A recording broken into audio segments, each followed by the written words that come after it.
Bonjour et bienvenue dans le podcast de Terre et Territoire. Aujourd'hui, Hervé Leroy, auteur du livre Les femmes inouïes des Hauts-de-France, nous raconte l'histoire de plusieurs femmes qui ont marqué la région. Dans cette première partie, vous allez retrouver Marguerite Yourcenar, Suzanne Blaine et Denise Glaser. Marguerite Yourcenar, incontournable, c'est la première femme élue à l'Académie française dans un contexte difficile parce que les académiciens ont des réflexions complètement machistes. C'est Jean d'Ormesson qui promeut sa candidature. Elle rentre à l'Académie le jeudi 22 janvier 81. J'ai réécouté le discours d'accueil de Jean d'Ormesson qui commence comme ça en s'amusant « Madame ». Madame, madame, il répète plusieurs fois le nom madame avec jubilation. Et puis, à un moment où ça tombe comme ça, ce n'est pas parce que vous êtes une femme ici que vous êtes ici, c'est parce que vous êtes un grand écrivain. Et je vous accueille sans que les murs de cette coupole ne s'écroulent. Enfin, tu vois, ils se marrent comme ça. Parce qu'il y a eu plein d'académiciens en amont, c'est lui qui raconte, ont eu des réflexions complètement machistes. La pire, ça a été... on a déjà beaucoup de mal de se voir vieillir entre nous les hommes. Comment on va faire avec une femme?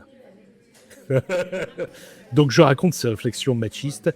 Marguerite Yourcenar, ça lui passe dessus. Ça lui passe dessus. Sa réponse lors de son discours est complètement ironique. Elle dit « On ne peut donc prétendre que dans cette société française si imprégnée d'influences féminines, l'Académie était particulièrement misogyne. Elle s'est simplement conformée aux usages qui volontiers plaçaient la femme sur un piédestal, mais ne permettaient pas encore de lui avancer officiellement un fauteuil. » Et donc voilà, elle rentre à l'Académie en rendant hommage à toutes les femmes qui auraient mérité d'être avant elle, George Sand, etc. Et Marguerite Yourcenar a grandi au Mont-Noir. Elle n'est jamais allée à l'école. Toute son éducation est faite avec son père, qui est une espèce de grand bourgeois qui court les musées. Et elle a la chance d'avoir une éducation comme ça, qui est plutôt un partage d'émerveillement avec son père dans tous les lieux de culture d'Europe. Et elle garde un excellent souvenir de son enfance au Mont-Noir. Et quelques semaines avant d'être élue à l'Académie française, quand elle revient en France, elle retrouve tous ses amis d'enfance. Enfin, il y a un moment très, très, très émouvant. Et là, j'ai travaillé un petit peu sur la presse, où son retour, elle y a fait une dédicace au Furet. Enfin, elle est reçue dans la région un peu comme une icône. Et son retour au Mont-Noir est extrêmement émouvant. Elle est revenue d'où ? Elle vivait aux États-Unis. Elle vivait aux États-Unis avec sa compagne, Grace Frick. Donc Marguerite Yourcenar, incontournable. Ouais. Et son élection, ça me prise vraiment un tabou, quoi. L'Académie française qui avait quel âge à l'époque Ah bah ça a été créé par Richelieu, quoi, tu vois. Oui. 346 ans. 346 ans qu'on attendait une femme. Et d'Ormesson commence comme ça son discours. Madame, un mot inouï et prodigieusement singulier. Il y a une femme qui m'a beaucoup touché, qui n'est pas très connue, qui s'appelle Suzanne Blain-Lannoy. Il y a des écoles Suzanne Blain du côté de Bully-les-Mines. Il y a une place Suzanne Lannoy à Douai où elle vivait, où elle est morte. Et Suzanne Lannoy-Blain est vraiment une fille de l'école de la République. Ses parents sont cheminots.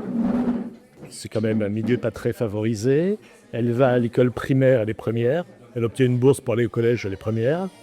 Elle est première au collège, elle obtient une bourse pour aller au lycée. Au lycée, elle est première, elle obtient une bourse pour faire l'institut de formation des maîtres à Douai. À Douai, elle est formatrice d'instit. Elle devient prof et formatrice de prof. Et en 1943, elle rencontre son mari, René Lannoy, qui est patron de la résistance communiste dans le Pas-de-Calais. Ils habitent Douai, donc René Lannoy, lui, part dans le Pas-de-Calais, elle reste à Douai, où elle participe à la résistance en éditant tous les bulletins de la résistance à destination de l'éducation nationale. Elle se fait arrêter par la Gestapo, qui comprend tout de suite que c'est un personnage important de la résistance. Elle est torturée, on sait, parce que le bourreau va tous les soirs s'épancher dans un bistrot qui est tenu par un mec sympathisant de la résistance, et qu'il est désespéré parce qu'il n'arrive pas à la faire parler, et que s'il n'arrive pas, il va être buté sur le front de l'Est. Elle a un enfant de 16 mois que la Gestapo menace de mettre dans un orphelinat en Allemagne, il effacer son identité. Et en dépit de ça, elle ne parle pas, elle meurt, donc entre les mains du bourreau. Son enterrement est interdit. Malgré ça, il y a des anciens élèves qui vont sur sa tombe fleurir sa tombe. Et le bourreau ne sera pas muté sur fond d'Est parce que c'est un scandale. Il y a des affiches partout dans Douai comme quoi ils ont tué Suzanne. Et le mec en question est descendu par la résistance. C'est un petit peu aussi la façon dont je travaille. Je me suis dit, qu'est-il devenu ?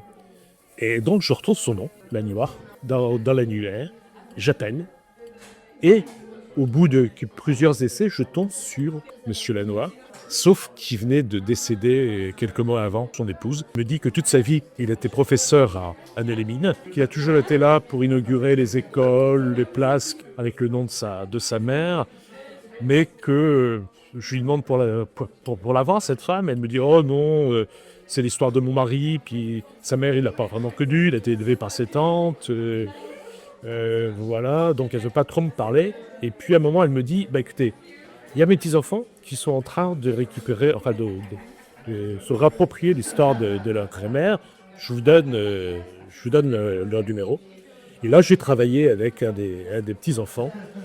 C'était sympa. Un an plus tard, au salon du livre de Nelle-et-Mines, cette femme est venue pour me remercier de m'acheter une dizaine de bouquins. Donc bon, ça c'était une belle expérience aussi. Denise Glaser, des premières grandes dames de la télévision, qui faisait une émission mythique pour les gens de mon âge à l'époque, qui s'appelait Discorama, qui permettait de découvrir tous les grands noms de la chanson française, les Ferré, Brel, Moustaki. C'était un peu la spécialiste de la chanson française, grande copine de Barbara, elle se sentait sœur avec Barbara.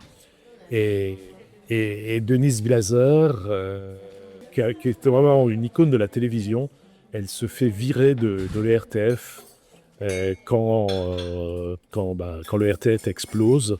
En plus, elle a fait mai 68, donc elle est un peu dans le collimateur. Et puis, sa façon d'interviewer ne correspond plus au schéma.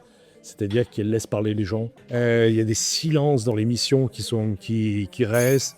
On est presque sur un divan, quoi. Tu vois, et ça donne des moments de télévision magiques, mais qui ne correspondent plus du tout au standard des chaînes d'infos continues. Et elle meurt un peu toute seule. Il y a même Henri Chiappier qui présente le journal de France 3 le jour de sa mort et qui dit on l'a laissé tomber, tout le monde l'a laissé tomber, et voilà quoi. Parce que j'ai beaucoup regardé ces émissions quand j'étais ado, c'était un peu mes universités. Merci à Hervé pour sa participation. Retrouvez la suite de ce podcast sur Spotify ou sur notre site web. Merci pour votre écoute.